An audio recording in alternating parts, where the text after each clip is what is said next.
चलिए बच्चों, मैं आपको जिस प्रकार सिलेबस का पूरा डिस्कशन कराया था यूट्यूब पे, आपने अच्छी तरह से सभी सिलेबस को समझ लिया होगा। तो इसी के अंतर्गत मैं आज गणित के चैप्टर फर्स्ट को आप सबके बीच इसके थ्योरी क्लास देने जा रहा हूँ।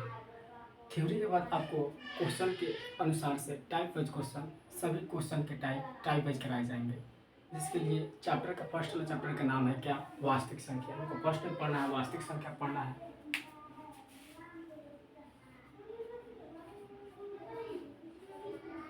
वास्तविक संख्या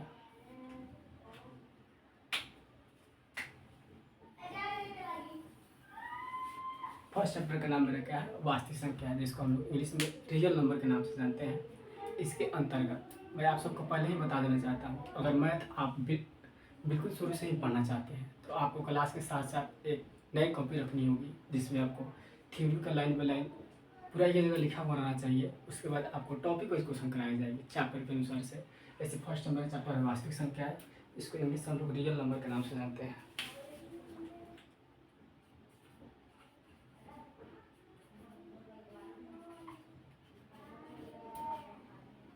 इसको अंग्रेजी में हम लोग कहते हैं रियल नंबर। इसमें हम सबसे पहले देखेंगे आखिर वास्तविक संख्या हम लोग कहते हैं किसे हैं। सबसे पहले हम लोग लिख के दे देंगे क्या, रियल नंबर यानी वास्तविक संख्या लिख के दे देंगे। फर्स्ट लिखेंगे क्या, वास्तविक संख्या। वास्तविक संख्या यहाँ क्वेश्चन डाल सकते हैं रियल नंबर।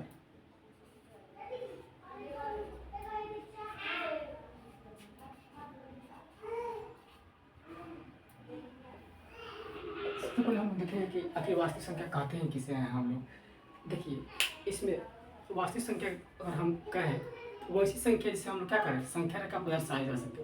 संख्या रेखा आप लोग क्लास 6 से ही पढ़ते आ रहे होंगे, यानी कि छठे क्लास से ही पढ़ते आ रहे होंगे कि संख्या रेखा आखिर होता क्या है। तो सबसे पहले आप लोग हम थोड़ी संख्या के बारे में थोड़ी हिंट्स दे देते हैं कि संख्या रेखा आखिर होता ही क्या है।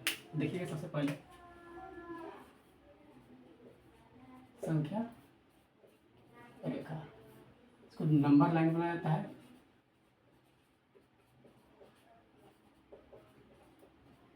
इंग्लिश में हम लोग इसे किस नाम से जानते हैं, नंबर लाइन के नाम से जानते हैं।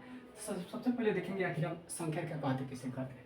तो वैसी रेखा जिसमें क्या किया जा सके, संख्याओं को दर्शाया जा सके, उसे हम क्या कहेंगे, संख्या रेखा कहेंगे। लिखिए यहाँ पे आप वैसी रेखा, वैसी रेखा जिस पर संख्याओं को दर्शाया जा सके,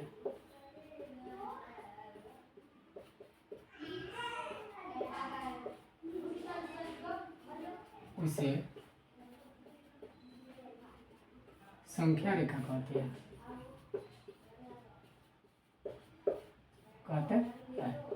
तो ये होगी संख्या रेखा की परिभाषा होगी, आखिर संख्या रेखा कहते किसे हैं। तो वैसी रेखा जिसमें क्या किया जा सके, संख्याओं को दर्शाया जा सके, वही क्या कहलाएगा, मेरा संख्या रेखा कहलाएगा। ऐसे इसको देख सकते हैं डायग्राम के माध्यम से। ये क्या हो गया, मेरा लाइन हो गया, इसके बीच में होता है ओ, ओरिजिन पॉइंट होता है, इसको क्या कहते हैं हम लोग, इसको बोलते हैं दायां पक्ष। दायां कह सकते हैं। इधर से इधर जाएंगे तो क्या होगा, बायां होगा। इधर सही मान क्या होता है, धनात्मक होता है। धनात्मक है तो क्या प्लस में होता है, इधर जाएंगे तो क्या होगा, मान पूरा ऋणात्मक होता है। ऋणात्मक है तो क्या होता है, माइनस में होता है। तो यहाँ पे हम लिख भी सकते हैं आप धनात्मक, इधर ऋणात्मक। पोस्ट में आप करके क्या लिख सकते हैं, धनात्मक और ऋणात्मक लिख सकते हैं। यानी कि जिस संख्या का पहले प्लस लगा हो उसी को क्या बोला जाता है, धनात्मक बोला जाता है। और जिस संख्या का पहले माइनस लगा उसे क्या बोलते हैं, ऋणात्मक बोलते हैं। तो जो होता है ना, वो इसके दाहिने साइड की जो संख्या आती है उसके बगल में क्या लगा मिला रहता है, हमको प्लस लगा मिला रहता है, उसी को क्या बोलते हैं, हम धनात्मक संख्या बोलते हैं। ऐसे आ गया 1 2 3 4 5, कहाँ तक जाएगा, अनंत तक जाएगा। तो इधर जाएंगे तो माइनस में आएगा, -1 -2 -3 -4, ये कहाँ तक जाएगा, अनंत तक बढ़ते जाएगा। इसी को हम क्या कहते हैं, संख्या रेखा कहते हैं। तो मैं जान चुका हूँ कि आप संख्या रेखा के बारे में आप अच्छी तरह समझ गए होंगे। इसके बाद हम अपने टॉपिक पर आते हैं, क्या वास्तविक संख्या पर आते हैं। इस सबको आप लोग नोट्स कर सकते हैं। वीडियो को पॉज कीजिए और अपने कॉपी पे लाइन बाई लाइन नोट करते चलिए।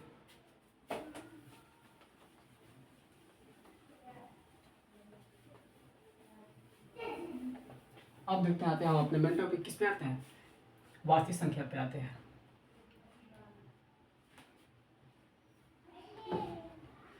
देखेंगे वास्तविक संख्या किससे कहते हैं, वैसी संख्या जिसे संख्या रेखा पर दर्शाया जा सके वही क्या कहलाएगा, वास्तविक संख्या कहलाएगा। वैसी संख्या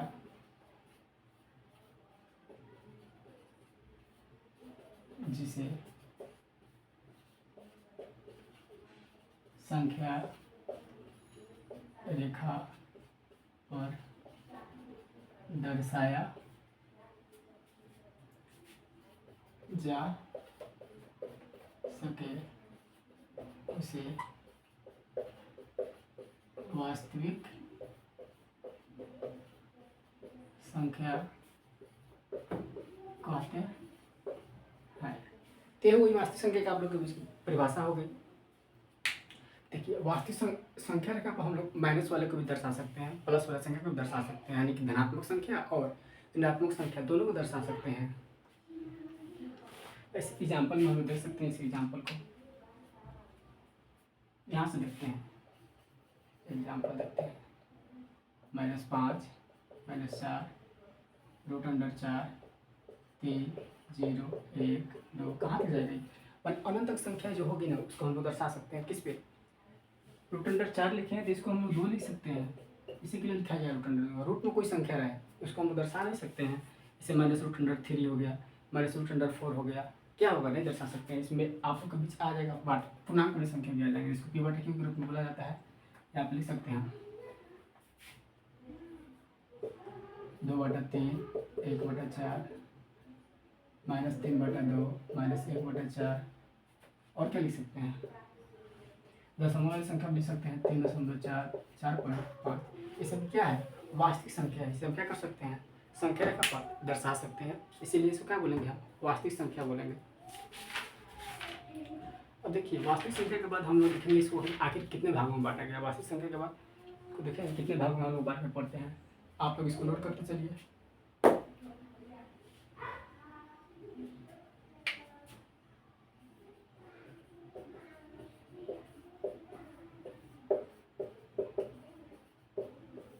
देखेंगे वास्तविक संख्या को हम लोग 2 भाग में बांटते हैं।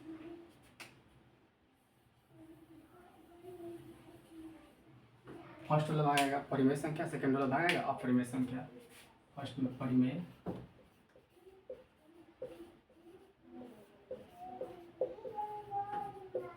और सेकंड में अपरिमेय संख्या।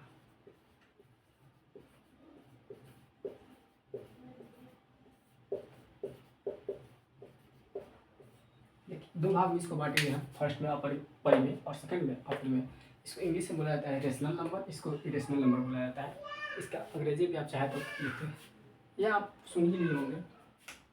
इसको बोलेंगे परिमेय संख्या फर्स्ट वाले को, सेकंड वाले को अपरिमेय संख्या। आप इस तरह डायग्राम बना के लिखते चलेंगे कॉपी में, समझने में आसानी होगी।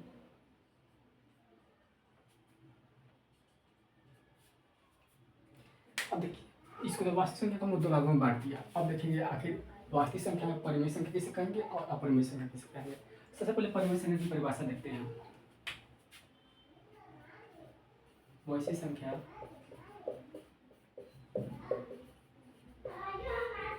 जिसे p/q के रूप में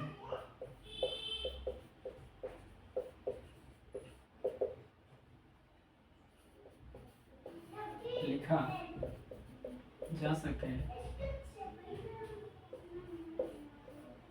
जहाँ q नॉट इक्वल टू 0।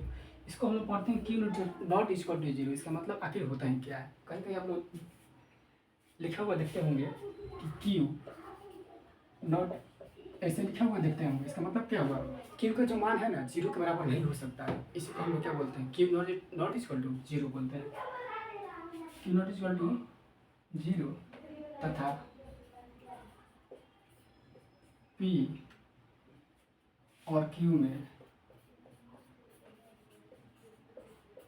कोई उभयनिष्ठ गुणनखंड ना हो, कोई उभयनिष्ठ गुणनखंड नहीं हो, उसे परिमेय संख्या कहते हैं। तो आप लोग के बीच परिभाषा हो गई है। यहाँ एक आप लोग को और नया वर्ड देखने को मिल रहा होगा, क्या? उभयनिष्ठ। आखिर उभयनिष्ठ होता ही क्या है देखेंगे। जैसे मान लें हम लिखते हैं, यहीं पे देखते हैं 8/4 लिखते हैं। 8 में मेरा क्या आता है? 2 गुना 2 4, 4 गुना 2 8। नीचे 4 क्या लिख सकते हैं? 2 गुना 2। तो देखिए जैसे उभयनिष्ठ गुणनखंड है कि नहीं? उभयनिष्ठ गुणनखंड इसमें है। जैसे देखिए 2 को 2 है, 2 को 2 है, दोनों क्या है? उभयनिष्ठ गुणनखंड है। इसमें उभयनिष्ठ का मतलब होगा जो दोनों में रहे उसे क्या बोलते हैं हम लोग? उभयनिष्ठ बोलते हैं। तो आप यहाँ तक नोट कीजिए।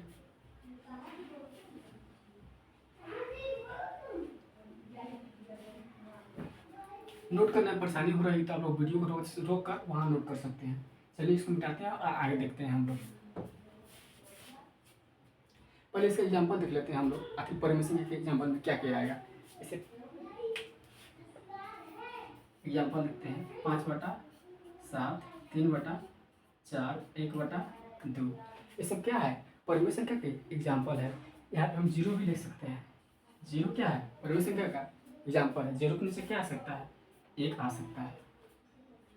फिर देखिए अगर लेकिन यहीं पे आपको दे दे एग्जाम में फंसाने के लिए 5/0, ये परमेशन का हुआ कि नहीं? आप लोग कमेंट करके बताइए। देखिए जो 5/0 है ना, ये कभी परमेशन का नहीं हो सकती। क्यों? इसको जब हम डिवाइड करेंगे तो क्या है? इसका इनफाइनाइट आता है। इसका मतलब क्या हुआ? 5 किसी भी संख्या के नीचे अगर जीरो लगा रहेगा वो तो परमेशन क्या नहीं होगा। हम परिभाषा में लिखा है आपको क्यों किसके बराबर नहीं होना चाहिए? जीरो के बराबर नहीं होना चाहिए। यानी जो अंश और हर है ना, इसी को बोलते हैं हम लोग क्या? अंश बोलते हैं, इसको बोलते हैं हम लोग हर। यानी हर का मान क्या नहीं होना चाहिए? जीरो नहीं होना चाहिए। तो ये हो गया। और परिमेय संख्या में कुछ रूट वाली भी संख्या आती है जिसका वर्गमूल निकल जाता है। ऐसे यहाँ पे लिख सकते हैं √16 का कितना निकलेगा? 4 निकलेगा। √9 का 3 निकलेगा। √4 का 2 निकलेगा। √144 का 12 निकलेगा। √169 का 13 निकलेगा। तो ये सभी संख्या क्या है? सभी संख्या परिमेय संख्या है। यहाँ से आपको ऑब्जेक्टिव में बहुत सारे प्रश्न देखने को मिलेंगे। यानी कि एग्जाम में यहाँ से हर साल ऑब्जेक्टिव में एक प्रश्न बनाता ही है। देखा निम्नलिखित में से कौन परिमेय संख्या है, निम्नलिखित में से कौन अपरिमेय संख्या है। इसी प्रकार आपको ऑप्शन दिया रहेगा। अब इसको मिटाते हैं, चलते हैं अपरिमेय संख्या की तरफ चलते हैं।